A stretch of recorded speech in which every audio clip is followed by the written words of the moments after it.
remember the speed limit in the park is 25 kilometers per hour. When you're driving in the park, it's important to watch out for people walking, people on bicycles. There's often children, especially if they're playing ball, they might run into the roadway, along with dog walkers, and then an assortment of wild animals. As you come up to the gatehouse, you're going to need to show your pass. Make sure you stop at the gatehouse, show the pass, and then come in. There's also often signs at the front of the gatehouse in case there's something special going on in the park.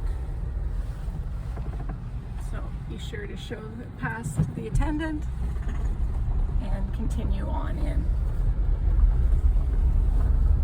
So before coming to the gatehouse or the boathouse, you'll have done a self-COVID screening. If you don't feel well, don't come to the club. When you're in the parking lot, try to distance as much as possible from other vehicles. And before exiting your vehicle, you're going to put on your mask.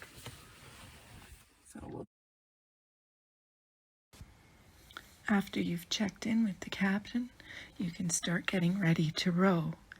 Get some stretchers from the boathouse and set them up outside.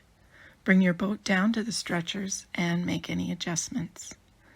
Checking the docks first to make sure there's space, you can bring down your oars, PFD, orange safety kit, and water bottle. When there's space on the dock, bring your boat down and load the boat as quickly as possible. We're not allowed to leave anything on the dock, so remember to take your shoes with you. Once you've pushed off from the dock, you can remove your mask and sanitize your hands. While on the water, you want to maintain your physical distance and follow the navigation protocol. Before returning to the dock, you're going to make sure that there is space for you and put your mask back on. Again, try to get the boat off the dock and back to the stretchers as quickly as possible. After your row, you're going to wash the boat with soap and water and then wipe it with disinfectant before returning it to the boathouse. Rainwater is available at the side of the boathouse, and soap and disinfectant is provided in the boathouse in front of the bulletin board. You'll also need to clean your oars with soap and water and disinfect, as well as wipe down the stretchers. Remember that the boat soap water should be dumped on the grass and not back into the lake. At the side of the boathouse, we now have a rainwater collection system, so you can get water here for washing your boats. So you just kind of put the bucket under there and just open to get the water.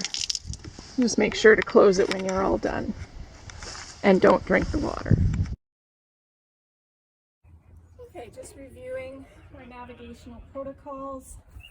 So here we are at the boathouse.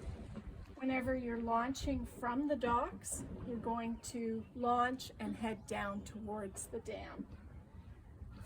Coming around the course at the dam, coming up the other side of the lake, and then following along the shore, keeping about 20 feet off the shore.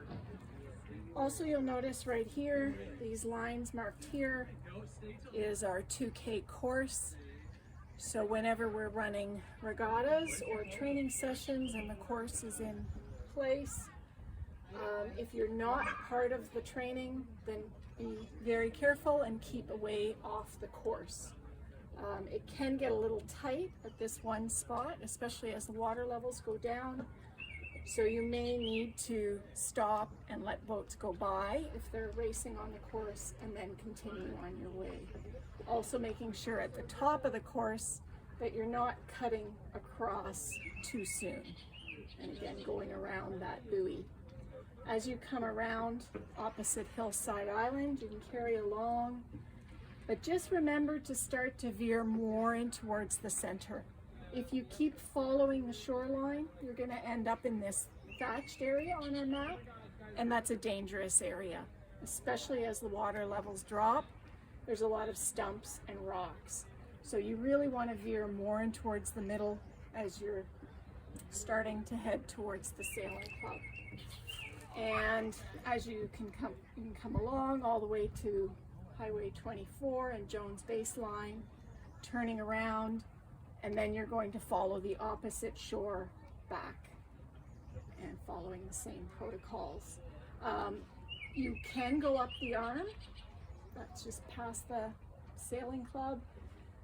And again, when you're going up the arm, veer a little more towards this direction, because again, you don't want to end up in here. And then you want to make sure you turn around before you get to the road, because the road will also start to reappear when the water levels drop. And then coming around Hillside, and then past Hillside, it's important to stay clear and not follow too close to the shore, because again, we've got an area all in here with lots of stumps. And then come back, returning to the boathouse. If you're rowing and you're ever doing a shorter row, you don't want to do that whole distance. Whenever you're turning, make sure you're crossing directly across as quickly as possible, and then getting back on the navigational flow. We don't want to stop in the middle here and chat, because we'll get into the way of boats coming and going. So whenever you're shortening and going across, just be quick about it and keep an eye out for other boats. For the navigational protocol, some key points to remember. All shells are to traverse the lake in a counterclockwise direction. Keep the closest shoreline on the starboard side of the boat. Faster crews or crews doing time trials should stay closer to the navigational buoy, but keep the center line of the lake free of boats. Slower crews should stay closer to the shoreline. As the water level drops during the summer, all members should be familiar with the location of the shallows and marked hazards. When launching and returning, members must be aware of the movements of other shells. As a courtesy, shells launching or returning should not interfere with shells passing the dock.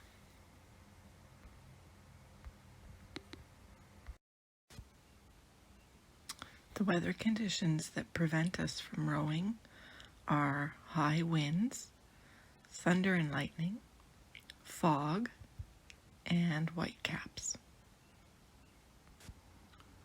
Cold water rules. When the water temperature is less than 10 degrees Celsius, all rowers must be accompanied by a motorized safety boat and stay within the 2,000 meter course. When the water temperature is between 10 degrees Celsius and 15 degrees Celsius, this is considered modified cold water rules. Experienced rowers may row on the 1,000 meter course with a buddy boat. Both boats must be experienced rowers.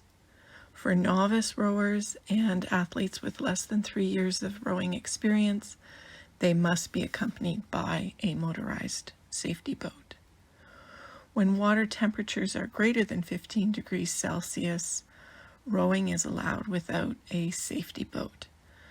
If you are rowing without a safety boat, you must remember to bring in the boat with you an orange safety kit and a PFD.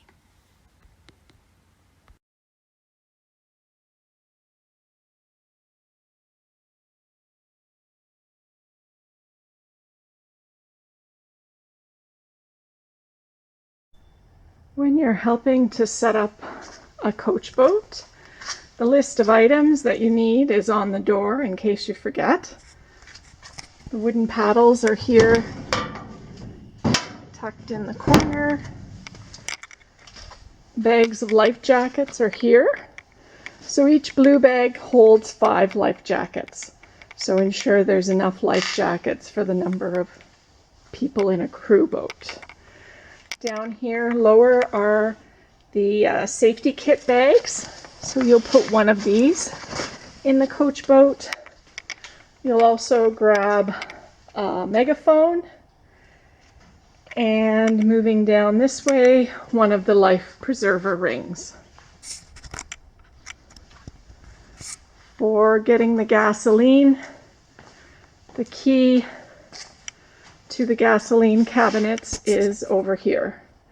And remember that the tanks of gasoline are labeled and numbered, so you match the tank with the motor of the boat that you're setting up. So here is where you can find the first aid station and first aid items. So up on the top shelf, there's a first aid kit. Going down to the next shelf, we have an assortment of warming blankets. And then there's some more in this box here. Going over, we have some extra bandages.